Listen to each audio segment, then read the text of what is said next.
La Direction générale de douanes et axes de GDA a mobilisé au mois de janvier 2025 les recettes de l'ordre de 429,6 milliards de francs congolais, des chiffres révélés lors de la réunion de suivi et évaluation du contrat de performance signé avec le ministère des Finances. Le directeur général de la DGDA, Bernard Kabese Mousangou, a soulevé quelques contraintes qui dérangent les efforts de mobilisation des recettes. Et puis le bureau frontalier de Kasumbalesa dans la province douanière de la DGDA au Katanga fait face à des difficultés dans l'encadrement de recettes du trésor public dont les solutions exigent l'implication de l'exécutif tant national que provincial. Dans le cadre de l'exécution de mesures rigoureuses de réduction du train de vie des institutions prises par le chef de l'État Félix-Antoine Tshisekedi Tshilombo, la première ministre vient d'associer l'inspection générale des finances dans cette démarche. L'IGF a annoncé de veiller à ce que dans l'exécution des dépenses urgentes, l'accent ne soit mis que sur celles relatives à la sécurité et aux déplacements essentiels. À la fin de cette édition de Fiscalité et Développement, vous suivrez la rétrospective sur les activités de la Direction générale des impôts DGI tout au long de l'année 2024. Les développements de ces titres et tant d'autres dans ce numéro du magazine Fiscalité et Développement dans une présentation de Lambert Yuma Ramazani.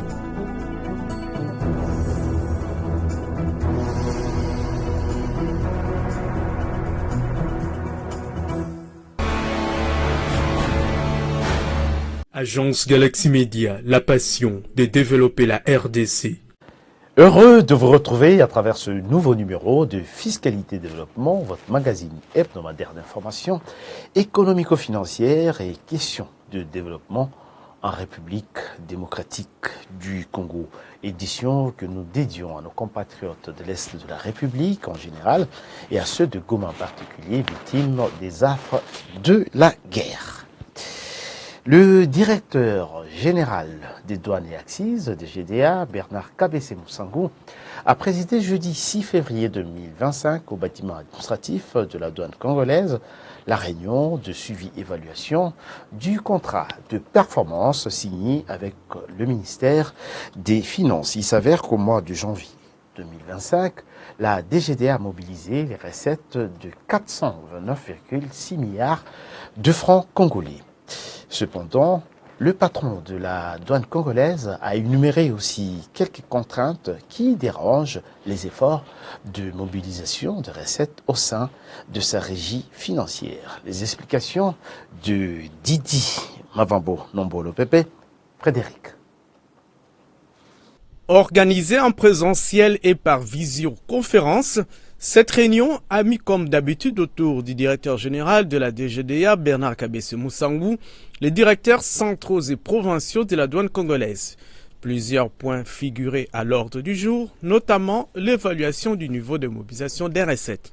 D'abord, au 31 décembre 2024, la DGDA a mobilisé 491,1 milliards de francs congolais. Ensuite, en janvier 2025, la douane congolaise a pu donner au trésor public 429,6 milliards de francs congolais. Bernard Kabese a tout de même souligné certaines contraintes qui dérangent les efforts de mobilisation des recettes. Certes, les contraintes à la réalisation des assignations budgétaires de l'exercice 2025 ont fait l'objet d'une note d'information à l'intention de son Excellence, Monsieur le ministre des Finances, et ne doivent pas nous laisser inactifs, mais au contraire, elles doivent concentrer nos efforts dans l'accomplissement de nos tâches quotidiennes.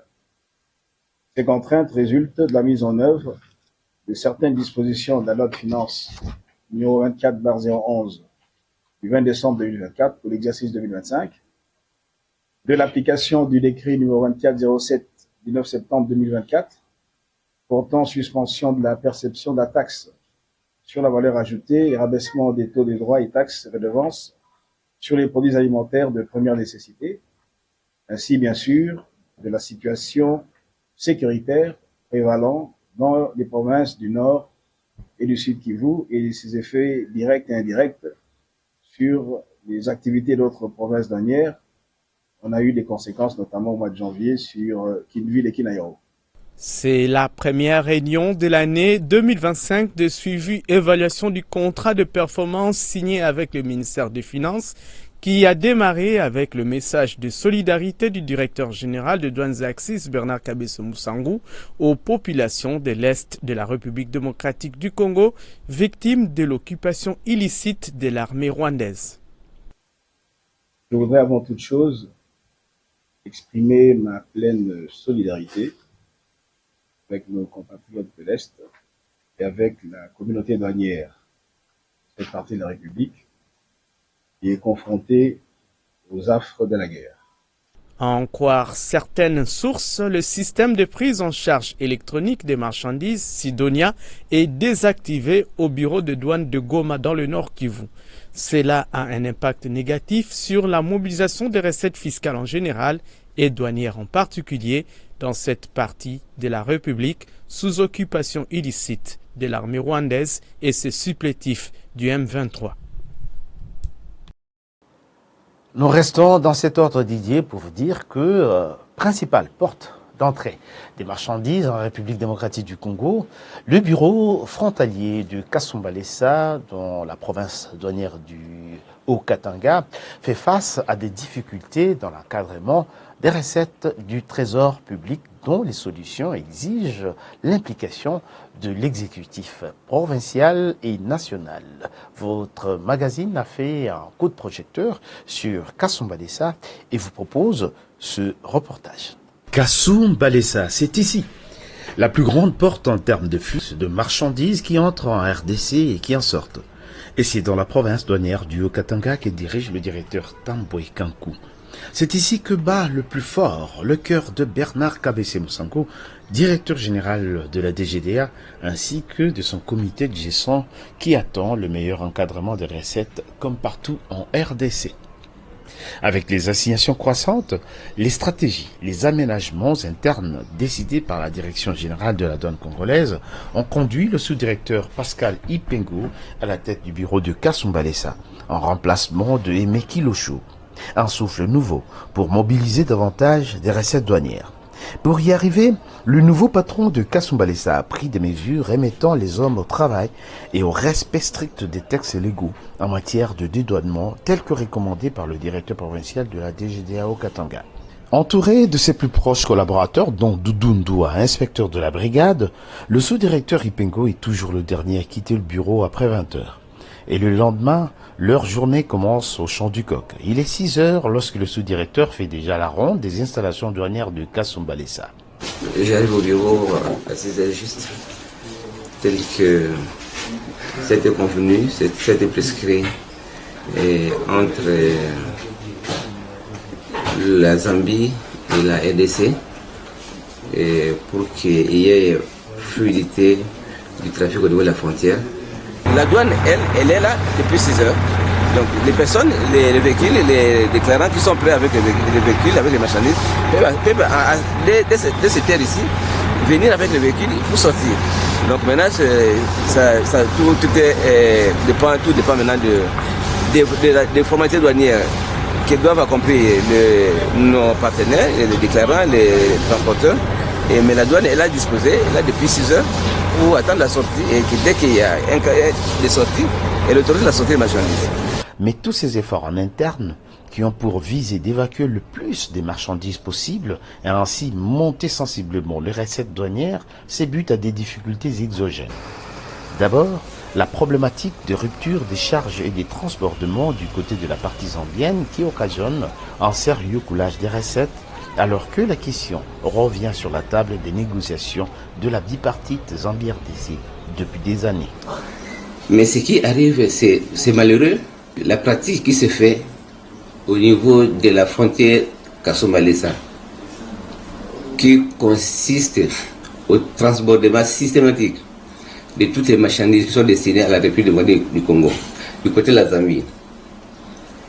Marchandises qui sont transbordées dans des véhicules qui viennent de la RDC, qui sont surchargés de nature à ce que ces véhicules, lorsque ça traverse la frontière, et ils ne sont pas accompagnés des documents commerciaux des documents de transit qui accompagnent généralement les marchandises telles que prescrits par le Code des douanes, notamment l'article 97 du Code des douanes, que ces pratiques sont en train de mettre en péril les missions que le gouvernement congolais, le législateur congolais a assignées à la douane congolaise. Même si le bureau de douane de Kasumbalesa arrivait à évacuer 500 camions par jour en import et pareil en export, par où passeront-ils? Avec 2 petites bandes seulement. La route nationale numéro 1 de Kasumbalesa-Lubumbashi est très exiguë. Initialement battue sur 16 mètres de large, alors que le flux n'était pas encore important, elle ne tient plus aujourd'hui que sur près de 12 mètres, pendant que le trafic, lui, demande plus. Comme si cela ne suffisait pas, les services étatiques jonchent le tronçon Kasumbalesa-Lubumbashi, près de 25 services. Et comme une cerise sur le gâteau, l'exécutif provincial du Haut-Katanga vient d'instaurer un poste de péage en plus de celui qui existait toujours. Il s'agit de péage urbain, ce qui ralentit davantage le trafic. Les péages, nous on a créé un embouteillage. Péage, nous on a créé un embouteillage. On avait comme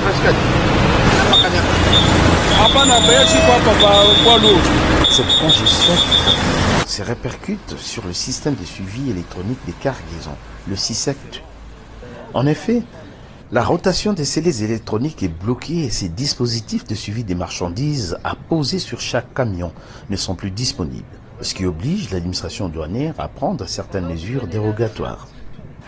Lorsque la douane arme les véhicules avec des scellés pour que les véhicules avec les marchandises soient scellés jusqu'au bureau de destination, il faut que ces scellés reviennent au point de départ pour que ces scellés soient encore utilisés pour armer d'autres véhicules. Mais il s'est fait que, j'espère que vous l'avez constaté lorsque vous veniez entre Lubumbashi et Kasumbalesa, il y a un problème sur le trafic au niveau de la voie publique, au niveau des Kanyaka, au niveau de certains points de contrôle sur la route nationale. Il y a un engorgement de véhicules que les véhicules, lorsqu'ils quittent Kasumbalesa pour Lubumbashi ou pour Lualaba, les véhicules, au lieu de prendre 24 heures ou 48 heures et ramener les scellés, les véhicules prennent beaucoup plus de temps que prévu.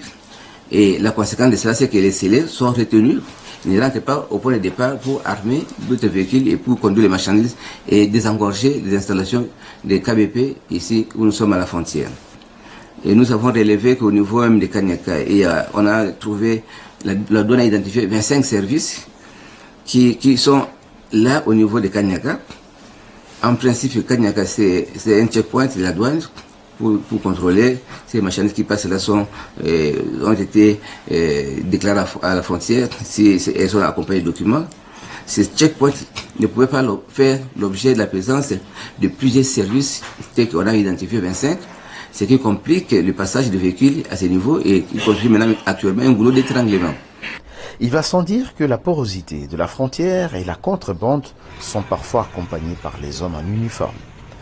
Il appert que les efforts de mobilisation plus accrus des recettes douanières ici sont tributaires de l'intervention du gouvernement pour sécuriser davantage le processus de dédouanement, élargir la route de Kasumbalesa en 4 ou 6 bandes et réduire sensiblement le nombre de services habilités à travailler sur le tronçon frontalier.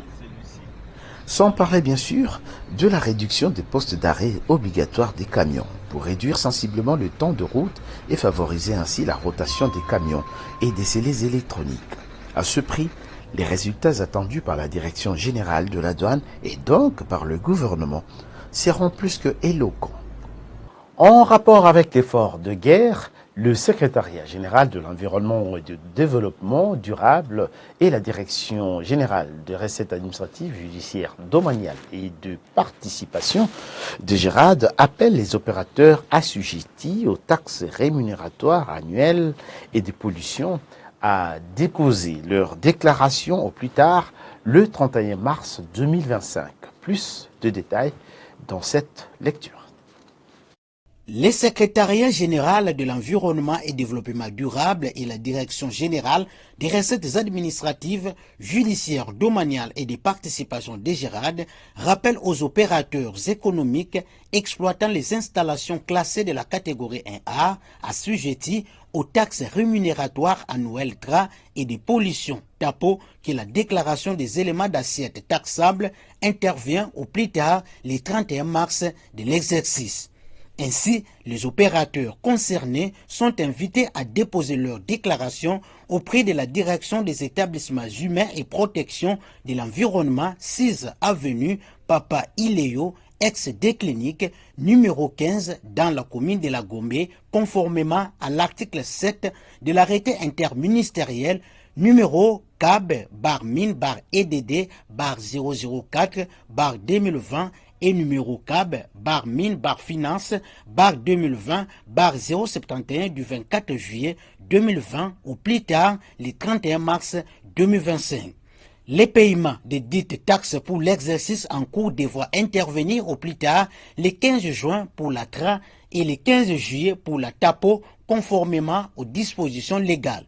Fait à Kinshasa le 22 janvier 2025. Le directeur général de la DGRAD, Étienne Ouchoudi Lutula.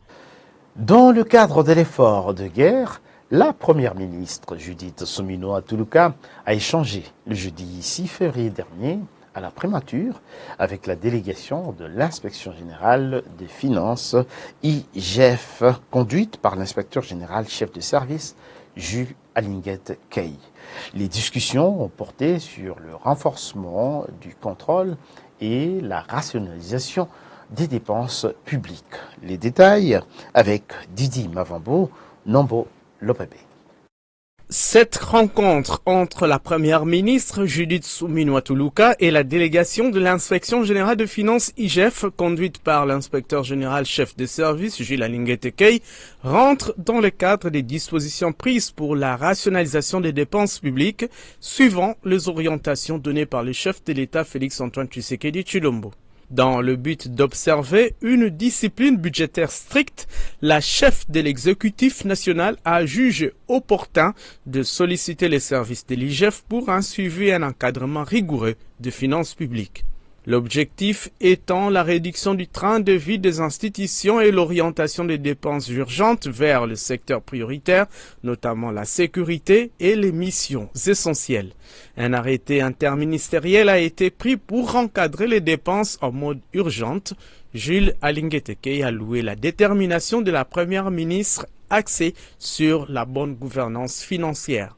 L'inspection générale des finances a souhaité rencontrer son Excellence Madame la Première ministre, chef du gouvernement, pour présenter tout d'abord les encouragements sur les efforts qui sont en train d'être menés dans le cadre de la rationalisation de la gestion publique. En effet, il y a un mois, un arrêté interministériel de finances-budget venait d'être pris sur instruction de son Excellence Madame la Première ministre, chef du gouvernement, qui met de l'ordre dans l'exécution des dépenses en procédure d'urgence. Désormais, on ne peut exécuter en urgence que les dépenses sécuritaires et les dépenses en rapport avec le déplacement des chefs des institutions. Les choses sont maintenant beaucoup plus claires pour l'inspection générale des finances qui est au niveau de la chaîne de la dépense. Et nous en avions également profité pour présenter à l'autorité des dossiers économico-financiers qui sont en train d'être traités par l'inspection générale des finances et qui méritent une attention particulière du gouvernement. Durant ces moments de défis sécuritaires et économiques, la rationalisation des dépenses publiques s'avère indispensable et incontournable pour assurer la stabilité et le développement de la République démocratique du Congo. Participation au sommet mixte EAC-SADC des chefs d'État et de gouvernement sur la crise sécuritaire et humanitaire qui provoque dans l'Est de la République, ainsi que la 31e édition du forum Indaba Mining tenu en Afrique du Sud. Voilà l'essentiel des activités qui ont marqué la semaine de la première ministre Judith Suminwa Tuluka du 3 au 8 février 2025. Jocelyn Lomba Baba. Judith Suminwa Tuluka a participé au sommet mixte EAC-SADC des chefs d'État et de gouvernement sur la crise sécuritaire et humanitaire qui prévaut dans l'Est de la République, où l'armée rwandaise a perpétré un massacre pour entrer à Goma, chef-lieu de la province du Nord Kivu, causant ainsi la mort de 3000 Congolais. Peu avant la participation de la chef de l'exécutif national à ce sommet, Jidide Soumina Toulouka s'est exprimé par visioconférence à l'ouverture de la 31e édition du forum Investing in Africa Mining Indaba qui s'est tenu en Afrique du Sud. Dans son speech, la première ministre n'a pas caché sa colère et son indignation face aux atrocités qui continuent d'être perpétrées par le Rwanda et ses supplétifs du M23 dans l'est de la RDC. En ce moment où je m'adresse à vous, les cris de détresse résonnent à travers mon pays, portés par une douleur indicible. La République démocratique du Congo, notre patrie, est de nouveau frappée par une guerre inhumaine et lâche, orchestrée par la barbarie du régime rwandais actuel. Cette guerre, alimentée par des intérêts étrangers, a dévasté des milliers de victimes innocentes, laissant derrière elles une traînée de souffrance et de désespoir parmi nos populations. Cette 31e édition, placée sous le thème « Préparer l'avenir de l'industrie minière africaine dès aujourd'hui ». Sous le haut patronage du directeur général du Fonds de promotion de l'industrie FPI, Bertin Moudimou Tshisekedi, le FPI, agence de Mbuji-Mayi, a organisé au mois de janvier une journée promotionnelle sur la taxe de promotion de l'industrie TPI qui devra contribuer tant soit peu à l'effort de guerre dans l'Est de la République. Les précisions dont cet élément préparé par la cellule de communication du FPI. L'agence du Fonds de promotion de l'industrie de la province du Kasaï oriental a organisé une journée promotionnelle la semaine dernière à Mbuji-Mayi. Les opérateurs économiques, les différents responsables des services de l'État et les artistes comédiens ont été conviés à cet événement.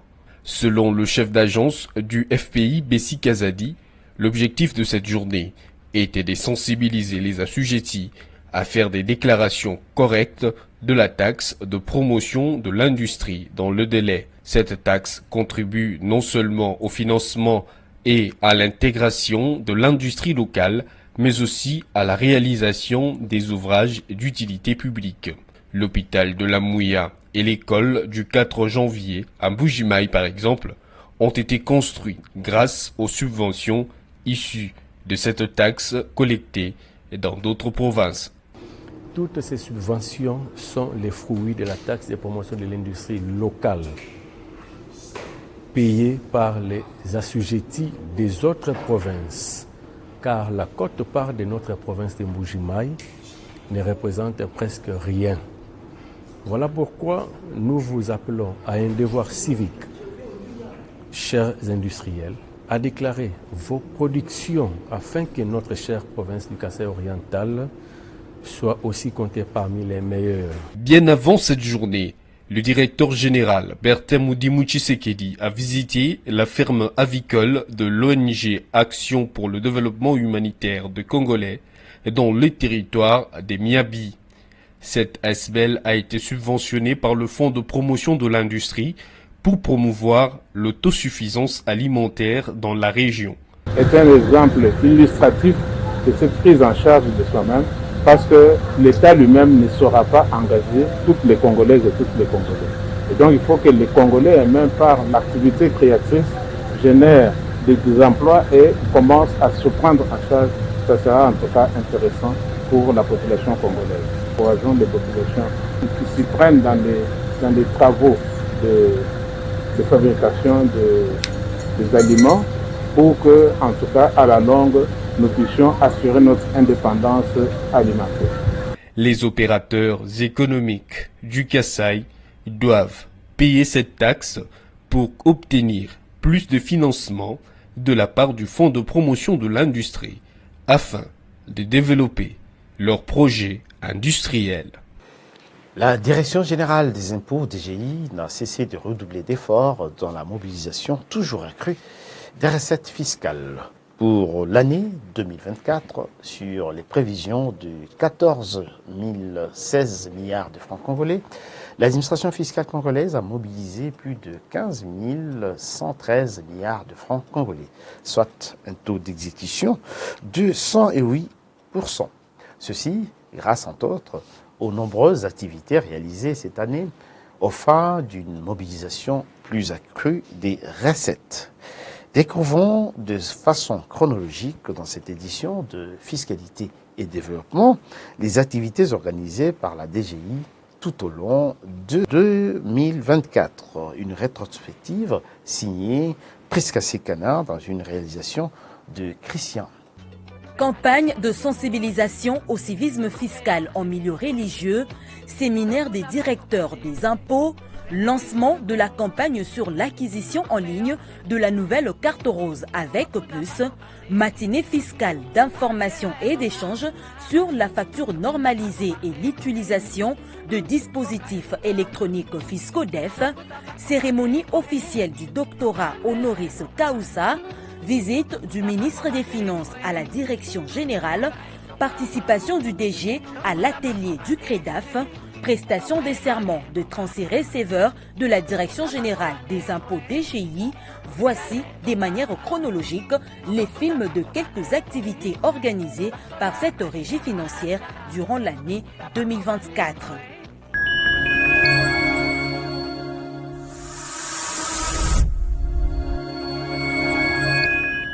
Les cadres et agents de la Direction générale des impôts DGI ont pris part vendredi 26 janvier 2024 à la cérémonie d'échange de vœux organisée par la haute direction de l'administration fiscale. C'était au chapiteau de Pullman, hôtel de Kinshasa. Les prévisions de recettes assignées à la Direction générale des impôts pour l'année 2024 s'élèvent à francs congolais 14 016 milliards. S'agissant des perspectives pour l'année 2024, les actions ci-après seront menées, notamment 1. En ce qui concerne la gestion de l'impôt, nous aurons la généralisation de la collecte de la TVA par les centres d'impôt synthétiques en attendant l'installation des directions des entreprises de petite taille. Nous aurons la mise en œuvre de la facture normalisée et des dispositifs électroniques fiscaux pour améliorer le rendement de la TVA. 36 receveurs de la Direction générale des impôts DGI venus de toute la République ont prêté serment devant le ministre des Finances honoraire Nicolas Kazadi en qualité des comptables publics assignataires des recettes. C'était le vendredi 30 janvier 2024 à l'hôtel Béatrice de Kinshasa.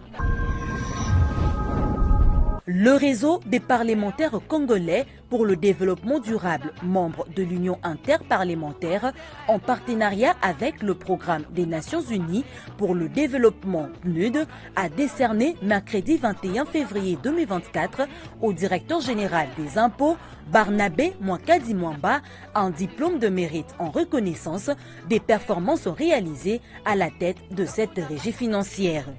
La cérémonie a eu lieu au siège de la DGI en présence de quelques députés nationaux ainsi que des cadres et agents de l'administration fiscale congolaise.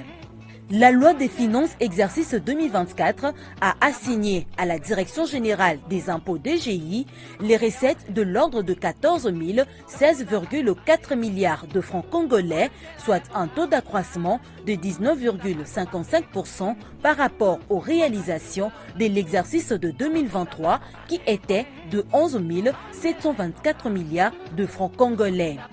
Pour atteindre ces objectifs, la DGI a organisé du 12 au 16 mars 2024 à Kinshasa les séminaires des directeurs des impôts au cours duquel ils ont peaufiné des stratégies et actions à mettre en œuvre pour une mobilisation optimale des recettes fiscales en 2024. En prévision de l'échéance fiscale du 30 avril 2024 relative au paiement du solde de l'impôt sur les bénéfices et profits IBP, la Direction générale des impôts DGI a tenu un point de presse de sensibilisation au cours duquel elle a rappelé les obligations qui incombent à chaque catégorie de contribuables. C'était le vendredi 26 avril 2024 à l'Hôtel des impôts. Les premières obligations qui incombent à ces entreprises, c'est les obligations de dépôt de leur déclaration. C'est-à-dire, ces contribuables-là doivent retirer auprès des structures gestionnaires les déclarations fiscales. Pour ceux qui ne peuvent pas les retirer physiquement, ils peuvent télécharger les mêmes déclarations sur notre site web. Selon la division statistique de la Direction générale des impôts DGI, l'administration fiscale congolaise a créé les plafonds de ses assignations du mois d'avril 2024 en mobilisant plus de 3 221,4 milliards de francs congolais des recettes. C'est le miracle fiscal qui se répète à la DGI. À l'occasion de cette grande échéance fiscale du 30 avril 2024, les contribuables n'ont pas dérogé à la règle. Ils se sont présentés selon leur catégorie à la direction de grandes entreprises DGE, au centre des impôts de Kinshasa CDI et aux différents centres d'impôts synthétiques CIS pour s'acquitter de leurs obligations fiscales. En tant que citoyen, je m'adresse d'abord à nos compatriotes qui sont en train de travailler dans l'informel, qui ont peur de la DGI. Je leur dirais que la DGI, ce n'est pas la police. La DGI, c'est notre partenaire. Il faut passer par les guichets uniques de création d'entreprise, obtenir d'abord tous les documents commerciaux, venir à la DGI se présenter avec son numéro impôt, obtenir au guichet unique et commencer à payer librement ses impôts. Le directeur général des impôts, Barnabé Mouakadi Mwamba, a échangé vendredi 3 mai 2024 avec le représentant du programme des Nations Unies pour le développement PNUD en République démocratique du Congo. Le PNUD, à travers son représentant en RDC, a promis au numéro 1 de l'administration fiscale congolaise de former des inspecteurs des impôts sans frontières. La démarche de la DGI, qui est l'une des régies financières ici, de venir vers nous, est une démarche qui nous réjouit parce que ça nous offre l'opportunité de contribuer à permettre à la RDC de doper sa capacité en matière de mobilisation des ressources intérieures. La Direction générale des impôts DGI a été invitée au premier forum annuel sur la loi fiscale congolaise organisé du 13 au 15 mai 2024 par le cabinet d'audit et de gestion KPMG RDC. Elle a abordé la question sur l'impôt intérieur et l'expérience de la TVA 10 ans après. L'administration fiscale congolaise a organisé du 16 au 17 mai 2024 à l'église pentecôtiste sécouriste située dans la commune de Lemba la campagne de sensibilisation au civisme fiscal en milieu religieux. L'objectif est de faire comprendre à l'Église de Réveil du Congo les devoirs civiques fiscaux et le respect des obligations fiscales. Après l'église pentecôtiste sécouriste de Lemba, c'était le tour de l'église armée de restauration située dans la commune de Kassavoubou d'être sensibilisée au civisme fiscal. Nous avions été à Moamba, c'était une première étape. Maintenant, nous sommes à la Funa, c'est une deuxième étape. Et nous disons aux gens de la Tchangu, aux gens de la Lukunga et même en province, nous allons aller avec ce message de civisme fiscal. Comme dit le mot civisme, c'est-à-dire être celui qui peut apporter un message qui élève la nation, quelqu'un qui peut travailler pour le bien de la nation. La courbe des recettes de la Direction générale des impôts DGI étant toujours ascendante depuis l'arrivée de Barnabé Mwakadi Mwamba, l'administration fiscale congolaise a tenu d'expliquer ce qui se passe réellement derrière les rideaux. Quelles réformes pour consolider le miracle fiscal à la DGI? Les réponses ont été données au cours de l'émission spéciale Fiscalité et Développement consacrée aux performances de la Direction générale des impôts. La République démocratique du Congo, à travers la Direction générale des impôts DGI, fait désormais partie du Forum de l'administration fiscale africaine ATAF en tant que 44e pays membre depuis le vendredi 7 juin 2024 lors de l'atelier sur la mobilisation des ressources intérieures pour l'Afrique centrale.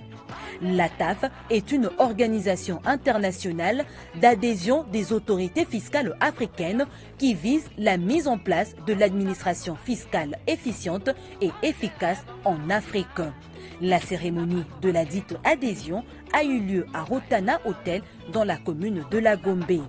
Avec l'adhésion de la République démocratique du Congo à l'ATAF, nous nous réjouissons de jouer un rôle en aidant, en travaillant avec le gouvernement de la RDC à tirer parti de cet avantage stratégique pour stimuler et financer la croissance économique du pays et voire même du continent.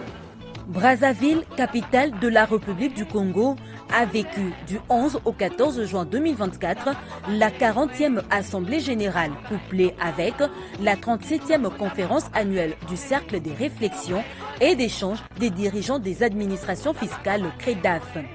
Objectif, faire les diagnostics de l'administration fiscale pour identifier les meilleures pratiques actuelles ainsi que les meilleures perspectives pour la collecte et l'exploitation des données. Vous connaissez très bien le rôle que jouent les informations, le rôle que jouent les renseignements. Les renseignements nous permettent d'élargir l'assiette fiscale. Les renseignements nous permettent de bien passer au contrôle des entreprises.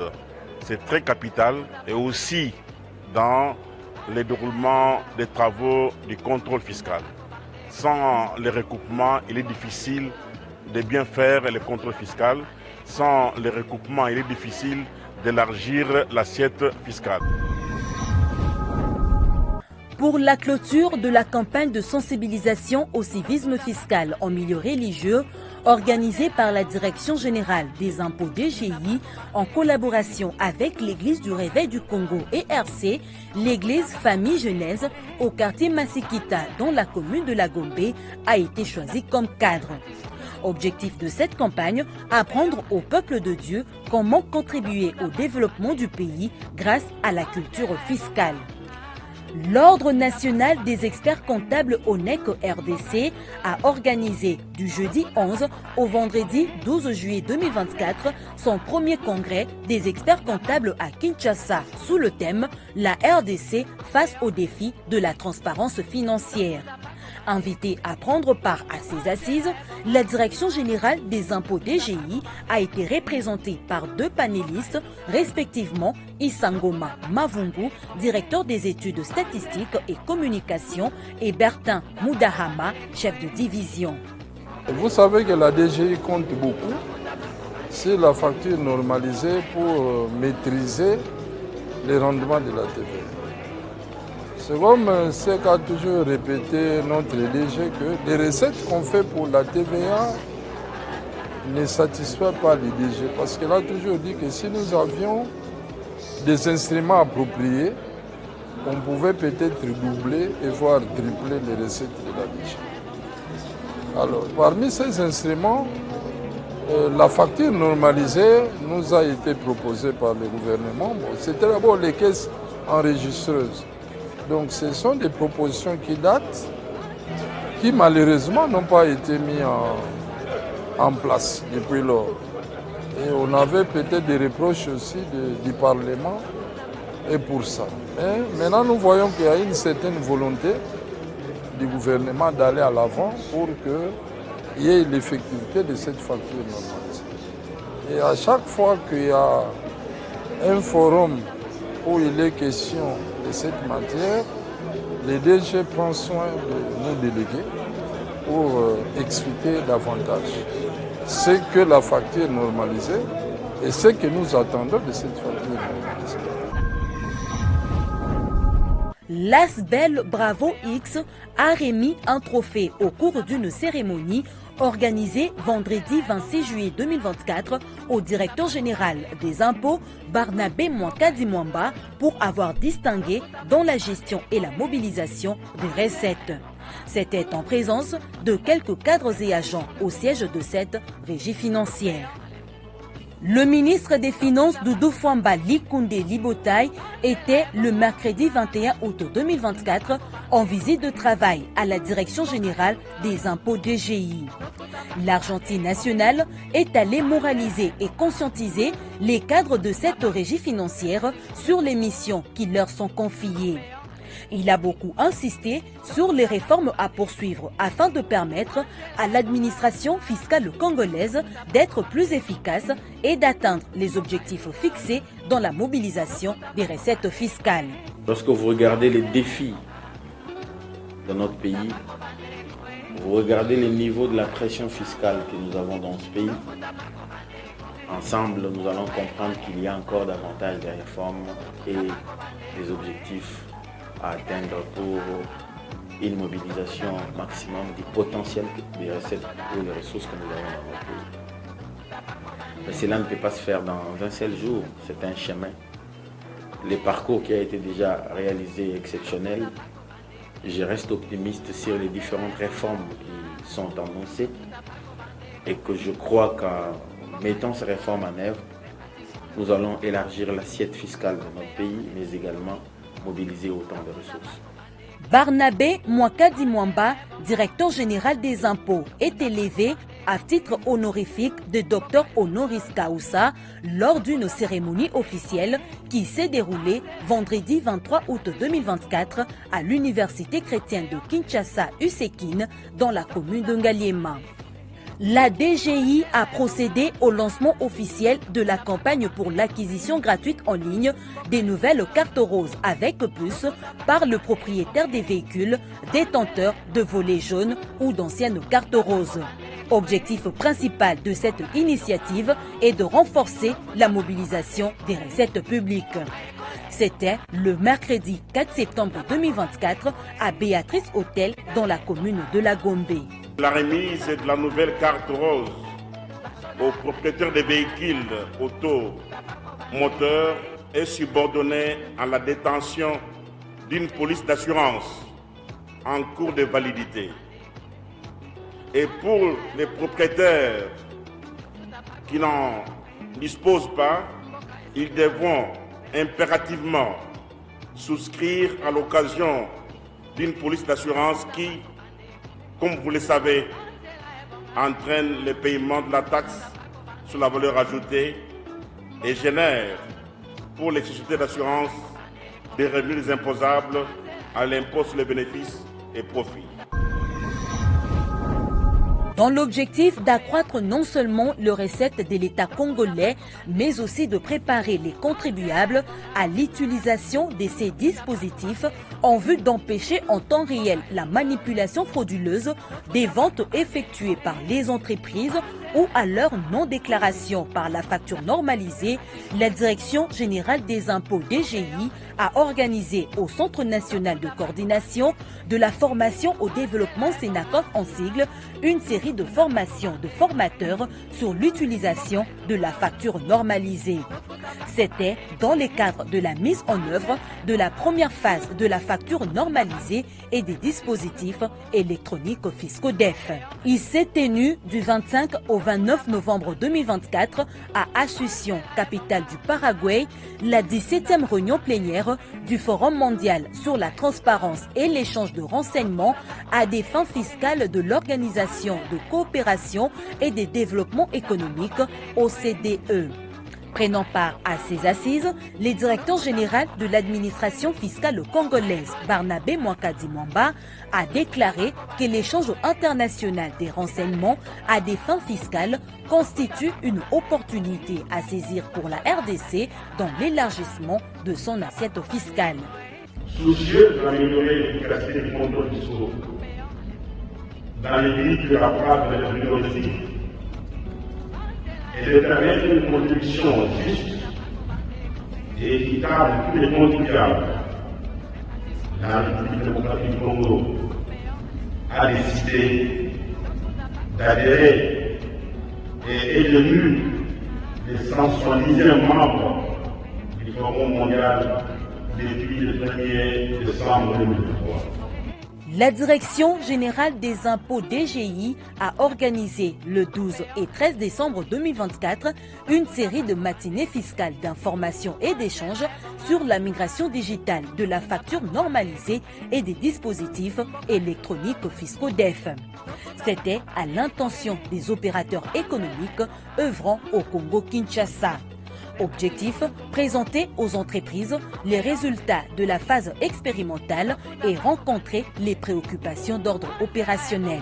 Cette sensibilisation, elle est importante et puis elle va nous aider dans le sens où, lorsque nous allons commencer à utiliser les appareils DEF, cela nous permettrait aussi à notre niveau de pouvoir générer même les rapports financiers de manière automatique parce que généralement c'est quelque chose qui nous prend beaucoup plus de temps. Et aussi ce que j'ai aimé, c'est le fait que la DGI n'a pas développé un seul outil. Le recette mobilisé par le régie financière au cours de la période du 1er janvier au 31 décembre 2024 s'élève à 25 188,6 milliards de francs congolais contre 24 407 milliards de francs congolais prévus dans la loi des finances 2024, soit 103% de taux de réalisation, annonce faite par le ministère des Finances via un communiqué. D'après le chiffre publié par le ministère des Finances, la Direction générale des impôts DGI vient en tête avec 15 113 milliards de francs congolais, soit 108% de taux de réalisation par rapport aux prévisions annuelles de 14 016 milliards de francs congolais. Il va sans dire que la stratégie de la haute direction de la DGI, qui repose sur l'amélioration des conditions de vie et du travail de l'agent fiscal, continue à donner des résultats escomptés et restera sans doute le cheval de bataille de Barnabé Mwakadi Mwamba dans la maximisation des recettes fiscales en 2025.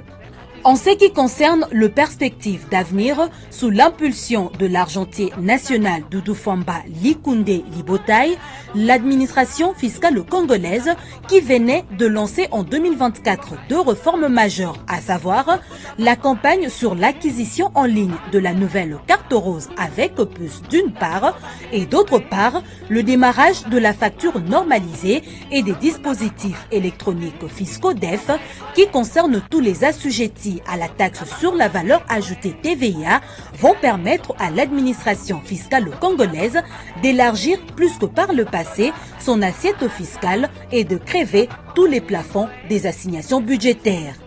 Ainsi, le nombre de contribuables, personnes physiques et morales confondues, estimé aujourd'hui à 200 000 pourra franchir les caps de plusieurs millions de contribuables avec comme conséquence logique l'augmentation sensible du budget de l'État congolais.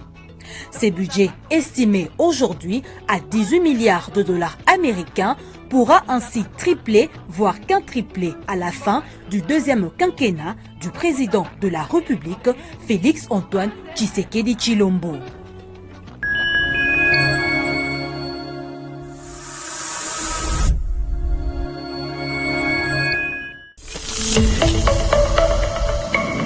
Le ministre des Finances, Doudou Fwamba Likunde Libotai, avec la Direction générale des impôts, sous l'impulsion du président de la République, Félix Antoine Tshisekedi Tshilombo, instaure la facture normalisée. Dès le 1er mars 2025, une facture normalisée devrait être délivrée pour toute transaction commerciale réalisée en République démocratique du Congo. Mais qu'est-ce qu'une facture normalisée ? Il s'agit d'une facture émise à partir d'un dispositif électronique fiscal agréé, qui garantit que les informations sur la transaction sont enregistrées automatiquement par l'administration fiscale, avec des éléments de sécurité imprimés sur la facture, comme le numéro d'identification unique de la machine et le code QR, permettant à tout le monde de vérifier l'authenticité de la facture. Pourquoi cette réforme? Aujourd'hui, il y a des entreprises qui, après avoir collecté la TVA lorsqu'elles facturent des biens et services, ne la reversent pas ou la minorent lors de leur déclaration à la Direction générale des impôts. Avec la facture normalisée, ces pratiques frauduleuses seront freinées. Avec la facture normalisée, chaque citoyen peut être sûr que la TVA est bel et bien payée et reversée à l'État. Attention, la facture normalisée n'est pas un nouvel impôt. Elle ne vient pas non plus augmenter le taux de la TVA. Et les opérateurs économiques, quels avantages ont-ils avec cette réforme de la facture normalisée? Pour les opérateurs économiques, cette réforme apporte de nombreux avantages. Cette réforme protège les entreprises contre la concurrence déloyale. Les entreprises ne seront plus désavantagées par des concurrents véreux qui baissent indûment leur prix en profitant de la TVA retenue sans être reversée. Cette réforme permet également une gestion plus transparente de la comptabilité des entreprises. Les chefs d'entreprise vont désormais avoir un moyen de suivre avec précision les opérations effectuées au sein de leurs entreprises. Oui, avec la facture normalisée, chaque citoyen et chaque société peut contribuer à la croissance économique et au développement de notre pays.